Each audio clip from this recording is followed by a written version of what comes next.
Welcome one and all to the Hammer Territory Podcast. My name is Shawn Coleman. Hope wherever you are and wherever you are listening, you are having a great start to your week. And if you are a part of Braves country, you have a big reason to be excited for this week because it has finally happened here with my favorite Coleman when it comes to cheering for the Braves, fellow law firm member Scott Coleman, Coleman and Coleman, here with you. We are celebrating the fact that longtime Atlanta Brave Andruw Jones finally gets his just due. He has been inducted as a member of the 2026 class of the Baseball Hall of Fame. Hey, Shawn, always a pleasure to do one of these with you, my friend. And hey, it is a Hall of Fame episode of Hammer Territory tonight. Really happy for Andruw Jones, a guy who has been on the ballot and in the mix for a long time to get into the Hall of Fame. And he finally got in, and he snuck in by just a couple of votes here, but very deserving, a legend for the Atlanta Braves, one of the very best to ever do it in center field, and a deserving induction to be sure. Absolutely. And you know, the case has been made for years as to why Andruw Jones deserves to be in the Hall of Fame. But one of the things that's always stuck out to me, Scott, is not just, obviously, he's proud, member of Braves country for a decade plus.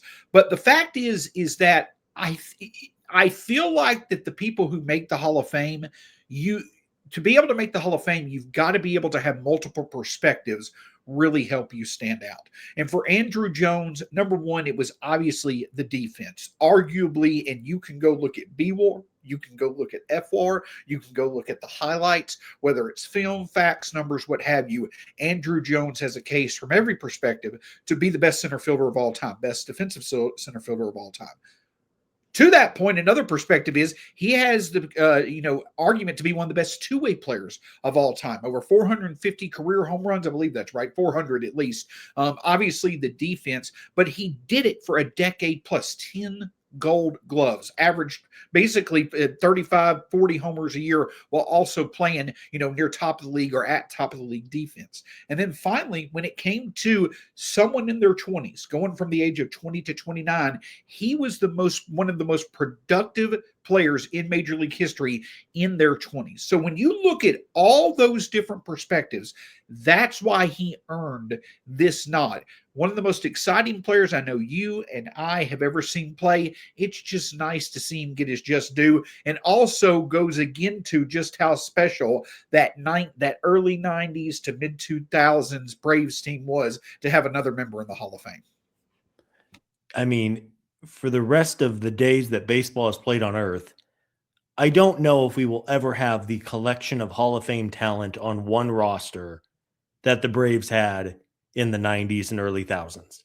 Like Chipper and Andruw and Maddox and Glavine and Smoltz. I mean, that is a ridiculous 25% of your roster is now in the Hall of Fame for so many of those Braves teams. I mean, that's remarkable. 20%. Math was never my strong suit. 20% of your roster is now Hall of Famers. And, for Andruw, when you look at that decade, of course, he comes up and he sets the league on fire in the World Series. He's hitting home runs. But really, for that decade, that first decade of Andrew's career, he was as good as anyone, man. And you said two-way player, great defensively, great hitter. I mean, the guy he did everything. And he made baseball fun. And I was listening to the Foul Territory guys a little bit earlier, and Eric Kratz, who is a longtime Phillies supporter, played for the Phillies, a Phillies fan, he was talking about when Andruw came up, and even as a Phillies fan, it was like, damn, this guy's great to watch. Like, he catches everything in center field. He had a flair for the dramatics and had a home run ball that seemingly would always put the Braves ahead whenever they really needed it. I mean, he was just such a fun player to watch, not just for us Braves fans, but across the rest of Major League Baseball. And really happy Andruw finally got in. He was deserving. I know there was kind of a push among the BBWAA to get Andruw in, and I'm glad that we can finally put a bow on it and call Andruw Jones a Hall of Famer.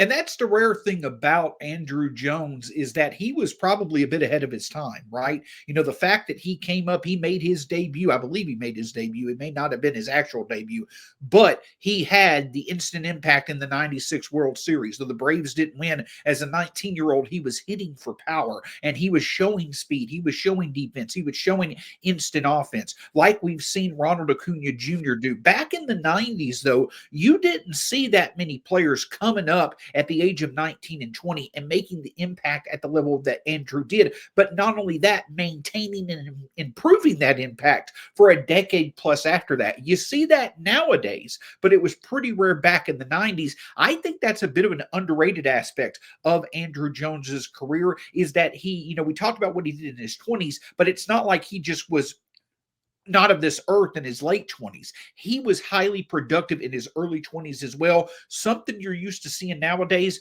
but it was really rare to see that back when Andruw did it in the mid 90s. Yeah, I mean, you talk about just the longevity of him being elite. And that seems to be a talking point with voters now is, were you very good to elite for a decade? And I know over the years, the credentials to get into the Baseball Hall of Fame have maybe loosened a little bit, I think for the better. I think there are players who have gotten in recent years who are deserving. Whereas, I mean, frankly, Sean, 20 years ago, I don't know if Andruw Jones gets in. If he was born 20 years earlier, I don't know. Would he have? It's be a discussion for another day. But I mean, again, maybe the last couple years of Andrew's career were not the greatest, especially once he moved on from Atlanta. But you're right, man. I mean, he came up, and once he established himself as an everyday player, he was as good as it gets, year over year, consistent. The defense remained elite. It is so hard to play elite defense in center field. And Andruw did it better than basically anyone, whether it was, I mean, he made, I think the greatest compliment you can pay a defender in baseball is making very difficult plays look routine. And how many times did it look like, well, that ball's in the gap, and then Andruw would fly out of nowhere and track it down, or catch a ball over his shoulder, or sprint in towards the infield and make a diving catch to rob a hit. I mean, he was a human highlight reel. Later tonight, I'm probably going to go and watch like a 10-minute clip of Andrew's greatest defensive highlights, because it'll just be a really fun watch. And I mean, again, just a special, talented player, a player who is beloved by Braves country, and also kind of helped open up that Curacao pipeline that we've seen in Atlanta all these years. A lot of really talented players from a small country that's very proud of their baseball heritage. Really just a cool story all the way around. And the other thing about it is the fact that it is, a connection point, for Braves country and generations in Braves country. Me and you, Scott, getting into our late 30s, both of us, we got to witness the entire career of Andruw Jones, right? We got to witness, and we're lucky enough to witness the entire career of the Jones boys, who both now are in the Hall of Fame. You want to talk about one of the more famous pairs of teammates that you've seen in decades, and one of the more accomplished. It's Chipper and Andruw Jones. But it's also the fact, okay, Andrew's probably the last of that era that's going to get into the Hall of Fame that was, in the best of their career with the Braves. Outside of that, Freddie Freeman, likely Hall of Famer. I think that if it comes to wearing a cap, or don't get me wrong, when I say likely Hall of Famer, I definitely feel he's getting in, probably first ballot right now. That's the consideration for him. Not whether he gets in the Hall of Fame, is it first ballot. But does he go in as a Brave? I think there's a good chance he does. But outside of him, and hopefully the trajectory of Ronald Acuna Jr., it's going to be a while potentially until you see a player who's going to be in the Hall of Fame where the Braves were, where he was a Brave for the peak of his career. Maybe Matt Olson. But the point is that it's not going to be as frequent as we've seen in the past. That's why it's certainly worth enjoying and celebrating the accomplishments of Andruw Jones. Oh, absolutely. I mean, performance aside, you also got to stay healthy and maintain that decade of greatness. And I mean, we've seen Ronald Acuna's peaks are as good of peaks as we have ever seen in Major League Baseball. But the guy's in his mid-late 20s, and he's already had 2 knee reconstructions. I mean, it's terrifying to think what could happen to Ronald if he hurts his knee again. Chris Sale, of course, was with the White Sox and the Red Sox. But we've seen what a Hall of Fame level talent can do, and just how special that upper echelon, the very highest upper echelon of talent can do when they're healthy and firing. Hopefully Chris Sale has a couple more good years left with him in the Braves. He's not going to go in as a Brave, of course, but it'd be really cool for kind of the twilight of his career to be spent in Atlanta. But you're right. I mean, there's really no one that's a no-brainer other than Freddie that spent a lot of their years. And hopefully in 10 years, we're talking about Acuna wrapping up his career with the Braves. And who knows if Matt Olson has a great back end of his career, if Austin Riley can get things going again, maybe. But it's such a hollowed class. They only induct a couple of players every year. It's really, really hard to get into the Hall of Fame. And again, the fact the Braves had 5 Hall of Famers on their rosters multiple years in a row is just something special. And I doubt we're ever really going to see that again. Yeah, if you need to, when it comes to the Braves, that there may not be a more unfortunate example of just how hard it is to get to the Hall of Fame than fellow Brave Dale Murphy. I will say this about Andruw Jones. One of the things that also stands out, I'm sure everybody has their favorite highlight or moment when it comes to Andruw Jones. Back in 2017, I had my bachelor party in Atlanta. It was the first year. It was back, I believe, SunTrust Park at that time, before it was Truist. But me and my friends went to the Battery, and lo and behold, had no idea Andruw Jones was doing some type of meet and greet or what have you. And we unfortunately got there just a few minutes after Andruw Jones had finished up his commitment, but he was still around talking to people and things like that. And I waited and I waited. My friends knew that Andruw was one of my favorite, Braves players. And one of them actually went to tell him, hey, I was on my bachelor party. Andruw actually came up and talked with me for a few minutes, and we got a picture and everything else. So Chipper's my favorite Brave of all time, but Andrew's right up there as well. And just a moment like that, it makes a lifetime. It's a memory for a lifetime, especially with how special of a player Andruw was. And it just makes you really appreciate that he finally gets his just due. That's awesome, man. That's a great story. And I mean, you got to surely, do you have that picture somewhere saved? Yeah. Oh yeah. It's on my phone. It's saved. I may have to share it sometime. I'll have to find it for the show. I was going to say that you got to tweet that out. We'll retweet it on the Hammer account and so everyone can see it. But yeah, that's a great story. Such a cool experience. It's amazing with just a couple minutes with a play, a hero, right? Like like you said, we grew up watching Andruw roam center field for many years. That's a great story. If other folks have similar stories, tweet us, comment on YouTube, whatever it is. But yeah, that's special. Nice whenever you can even just spend 5 minutes with a player like that. And again, a big congratulations to Andruw. I'm sure he is elated. I hope he's having a great night wherever he is. I'm sure he's having a great night wherever he is. And again, just another really special chapter for the Braves in the 90s and early thousands, for a team that just did something, winning the division every year, winning the World Series, being in contention every year is just really special and really hard to do. Yeah, especially when it's a player whose career started when you were a kid and their career went through when you became an adult. They're part of the reason why you fell in love with baseball. They're a big reason why your love only grew stronger for the game of baseball. Those are the players that really stand out. And I can speak for only myself, but I'm sure for many in Braves country, Andruw Jones is a great figure of that for many of us. But of course, congratulations to Andruw Jones. We certainly want to wish him the best moving forward as an official Baseball Hall of Famer. But that's not the only news that's occurred for the Braves over the past few days. In a moment, we're going to talk about how the Braves reacted to the unfortunate news of Ha-Seong Kim after a word from our partners.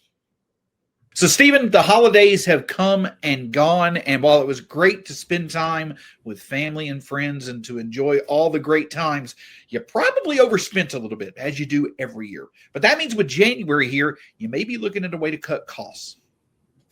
Yep. This time of year, everybody's looking to cut their budget. Everybody's looking to save money somewhere. Mint Mobile and their incredible deals are a great place to start. This January, quit overspending on wireless with 50% off unlimited premium wireless. Plans start at $15 a month at mintmobile.com/territory. That's mintmobile.com/territory. Limited time offer, upfront payment of $45 for 3 months, $90 for 6 months, or $180 for 12-month plan required, a 15-month equivalent. Taxes and fees extra, initial plan term only. Over 50 gigabytes, may slow when network is busy. Capable device required. Availability, speed, and coverage varies. See mintmobile.com.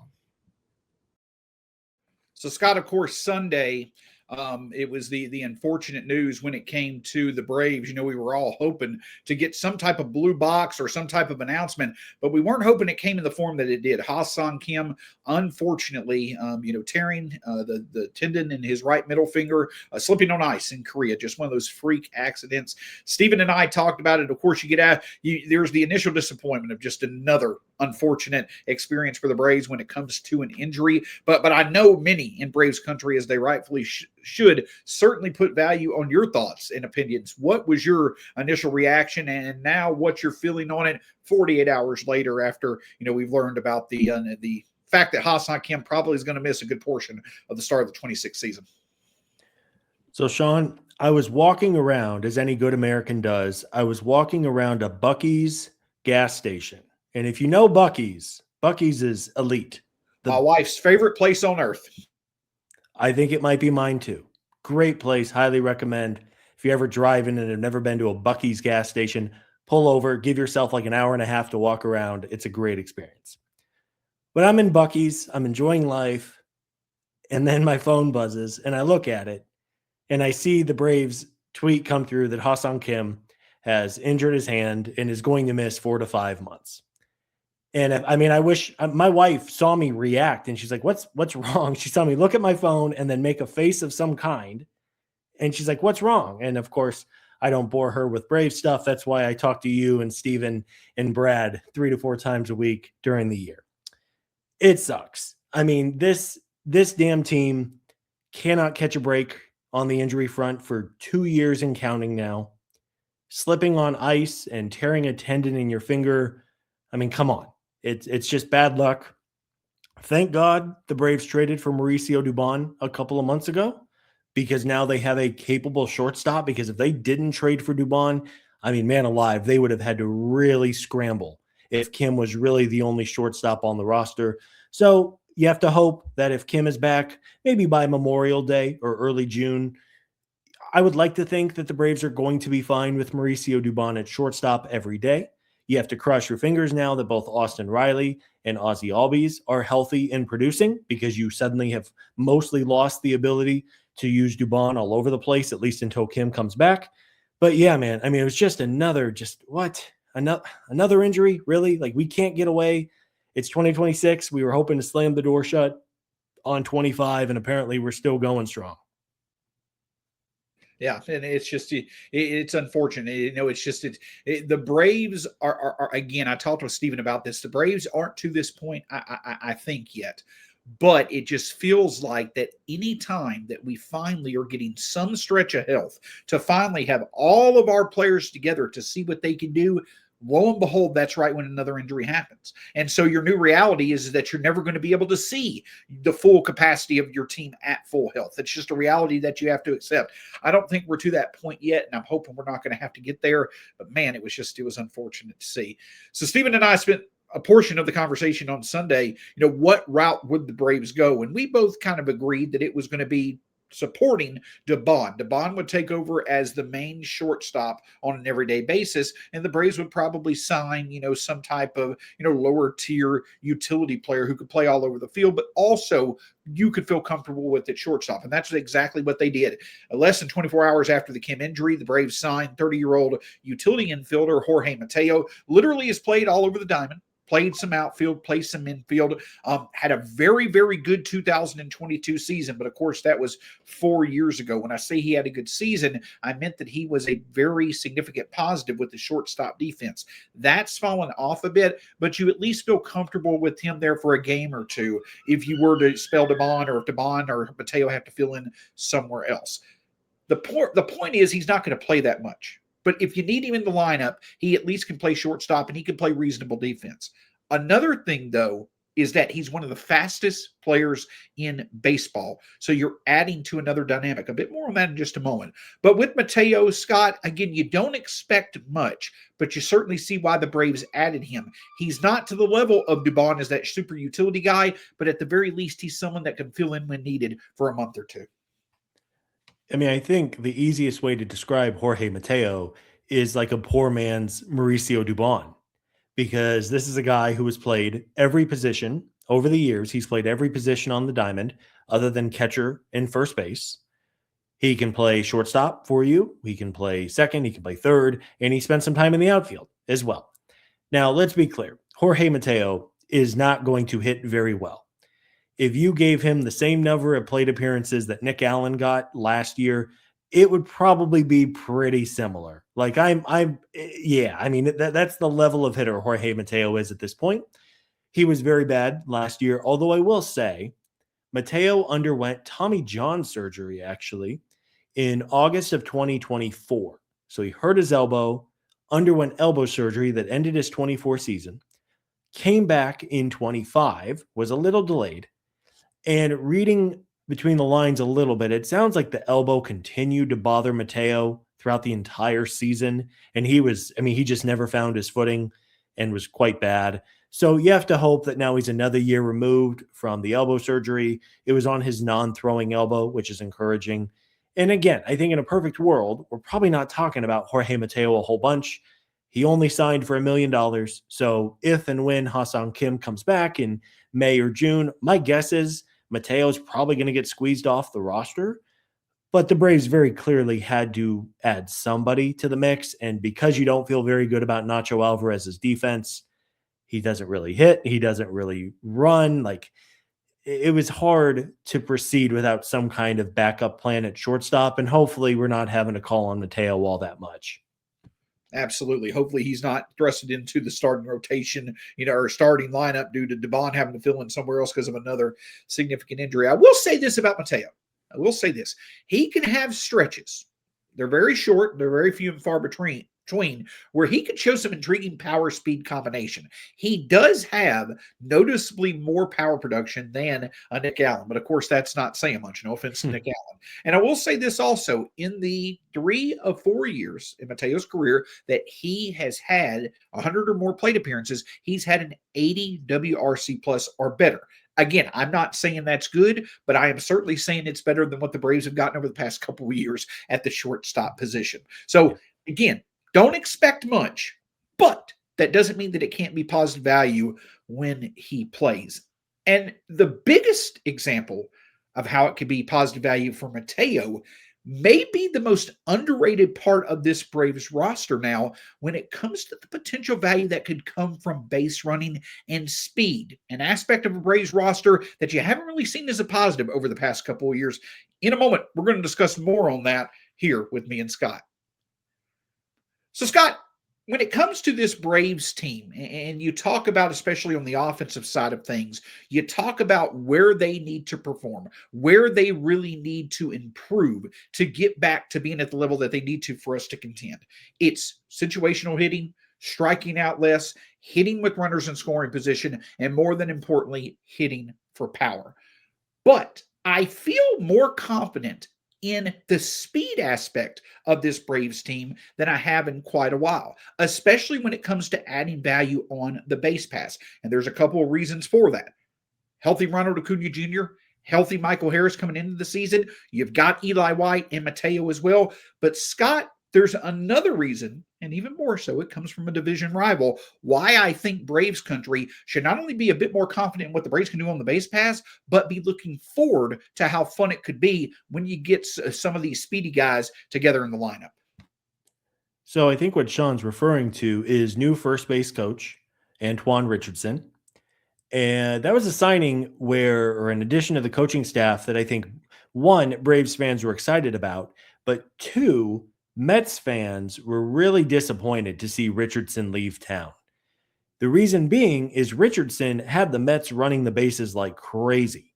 I mean, Juan Soto was stealing a base every single night, and Soto's never really run before. I think he had like 60% of his career stolen bases last year with the Mets over the entirety of his entire career. I mean, that's the level of stolen bases Richardson had the Mets running at. And you think about this roster right now, you mentioned Acuna, you mentioned Michael Harris, Eli White is incredibly fast. Jorge Mateo was like 99th percentile sprint speed a couple of years ago. And even guys like Austin Riley, Jurickson Profar, like those guys aren't burners by any means, But if Richardson's able to work with them and get them to steal bases a little bit more, I don't think anyone expects Austin Riley to swipe 30 bags next year, but he might have 5 or 10 in his arsenal. Same for Profar and other players on this roster. If Acuna's healthier and they're going to run him, you might see Acuna get back to maybe not his lofty 70 stolen bases, but again, running more frequently, especially another year removed from the knee injury. There's a lot of reasons to suspect the Braves are going to be more aggressive on the bases, try to steal more bases. And I think that's something that is a welcome change for sure, because it just feels like the last couple of seasons, this team was very station to station, did not put a lot of pressure on the opposing defense to make the play and throw the runner out. I think that's something that we could see more of this upcoming year, and I am all for it. Yeah, absolutely. I mean, you look at Richardson, came over from the Mets. He was with the Mets as a coach in 24 and 2025. Fangraphs, I don't know too much about this metric, so forgive me if I'm a little flawed in my description of it, but they have what's called BSR, which is a base running metric. And if you look at the team rankings for 2024, both the Mets and the Braves were in the bottom 7 of Major League Baseball in 2024. In 2025, the Braves were 27th.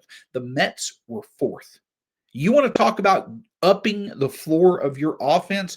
It really does help when you can get those extra bases from strong base running. And the thing I mentioned it on Twitter, a couple of days ago, is that if you could you're more than likely going to see Michael Harris and one of Dubon, mostly Dubon, but one of him and Mateo batting at the bottom of the order. If you can get those guys in a pretty hot streak before you get to the top of the lineup with Acuna, that's a lot of speed on the base pass. Now, what really could help that is a career 5% walk rate from both Mateo and Harris improving. You'd love to see that happen. But when those guys get on base, it can be a lot of fun. And even more so than that is taking those extra bases on the base hits, going to third more often, scoring from first on those balls in the gap, being a bit more aggressive in rounding third, being a bit more aggressive when it comes to gaining leads, things such as that. Those little extra nuances, having Richardson at first could really help that. And also it could help in late game situations, especially with Mateo and Eli White coming off the bench as pitch runners. Yeah, absolutely. And I mean, it's like stealing a run, especially late in games where you get a runner on, you steal second base, you advance him with the ball the other way, and then you score him. And that's so valuable. And anecdotally, it feels like the Braves have been dreadful at that the last couple of years. It would be a very welcome change. And, hey, Sean, I think it's fair to say that when Walt Weiss was named the new manager, we maybe weren't all like completely over the moon about it. We felt like maybe it was an opportunity to bring in a fresh voice and all of that. But I will say the coaching staff that the Braves have surrounded Walt Weiss with has been really encouraging. And I'm really interested to see how these changes apply once the games get going. If we notice any new trends in spring training and in the early weeks of the season, whether it be on the pitching side, the hitting side, base running, I think Richardson is going to be licking his chops because he knows he has some real bona fide speed on this roster. And the idea of the Braves being more aggressive, stealing bags, and like you said, just being an overall better base running team is only going to raise the floor of this offense and is hopefully going to get the Braves back to scoring more of the 5 to 6 runs a night, which is going to make them very successful versus seemingly the 3 or 4 runs every night that we've been plagued with the last couple of years.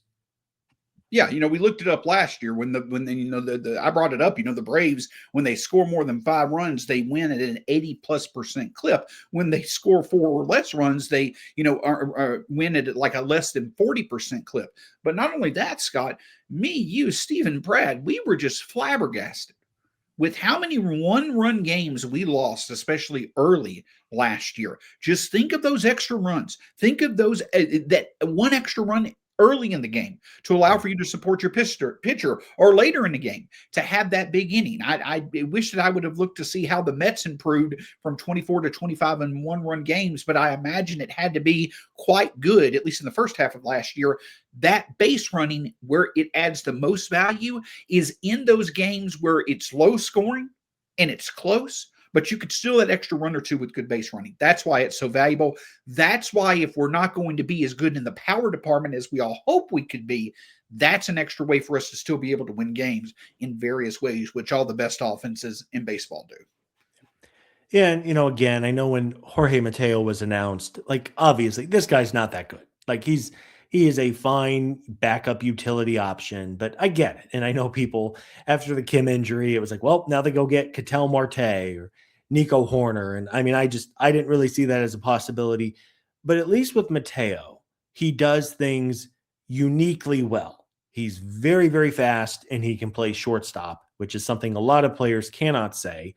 Like there's a role for this guy. If Matt Olson or Drake Baldwin or one of the slower footed guys get on base in the ninth or in the 10th inning, or even in the 10th inning with the ghost runner, like you might see Mateo out there as your pinch runner because he's really fast. And again, probably not going to be something that makes or breaks your season, but it made sense even if Mateo's production the last couple of years has not been anything to write home about.